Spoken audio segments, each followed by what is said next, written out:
Hey, it's Dr. E with theManualTherapist.com. Today I was evaluating a marathoner in initial evaluation who had left hip pain and bilateral knee pain.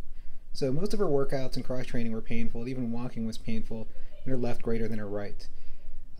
When I was doing SFMA screening in order, after single leg stance I like to check single leg squat because I like to just check for instability in single leg squats and how the quality of the movement and whether there's any pain.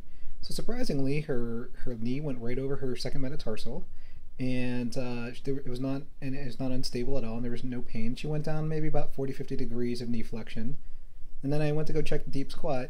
She stopped at about maybe between 30 and 40 degrees of knee flexion, said that both her knees hurt. And I said, oh, okay, well, you stopped there and it hurt. She said it also feels less stable. And I said, well, it feels less stable than a single leg squat because that's actually a much more difficult activity. But the perception was that the single leg squat was not a squat. It's not an exercise she does. She doesn't do any pistols or anything. So I said, this is a more stable stance, and I showed her a squat, and my feet were wider apart. I said, because it's wider. And when you're standing on one leg and you bend your leg, and if it doesn't hurt, there's no reason for the squat to hurt. So she didn't quite buy that. Then I grabbed a weight and I pressed it over my head. So the weight was in my right hand.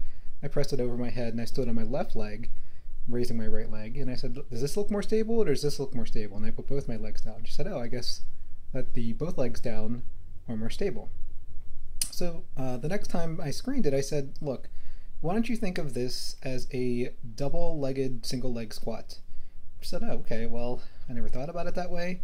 And just with that simple suggestion, changing the perception of the movement, she was able to go down to a little bit beyond 60 degrees of knee flexion and hip flexion, and it was much, much less painful. So just by changing the perception, you can change movement quality, and when you remove the threat, usually both of those things, movement and pain, both improve.